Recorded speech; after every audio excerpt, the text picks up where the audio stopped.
সলিলদার যে গানটা লিখেছিল নন্দলাল দেবদুলাল, ওটা তো শুনবো। হ্যাঁ, সেটা প্রসঙ্গে সলিলদা বলে, দেখ এটা আমি না একবার কিন্তু আমি কিশোরের কথা ভেবেছিলাম এই গানটা দুটো কণ্ঠে গাইবার কথা, বলে দুটো কণ্ঠে গাইলে এই গানটার স্যাটারটা আরো জমে যায়।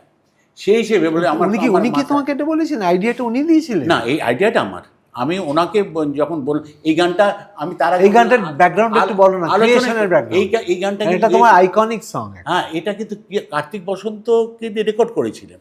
কিন্তু আমার মনে হলো যে এই গানটা যদি একজন অন্য বৃদ্ধের গলাটা যদি দুটো ক্যারেক্টার যদি করি, সমবয়সী না করে একটা বৃদ্ধের গলা করে আমি যদি করি, তাহলে জিনিসটা কেমন হয়, এই ভাবনাটা আমার মধ্যে আসে।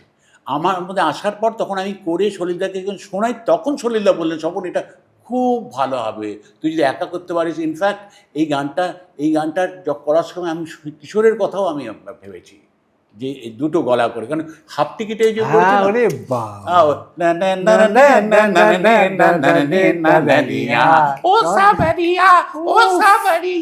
এই যে ব্যাপারটা, আর আমি ভাবলাম এটা নন্দলাল দেবদুলাল করতে গিয়ে যে এটা কিভাবে করা যায়। তখন বৃদ্ধের গলাটা মানে ওই যে অন্য একটা গলা করার জন্য আমি তখন ওই ছোটবেলায় বিভিন্ন কণ্ঠ নকল করার আমার একটা, তোমার মধ্যে অভিনয় প্রচুর, তুমি দেখতে বিভিন্ন গানের ক্ষেত্রেও আমি করতাম।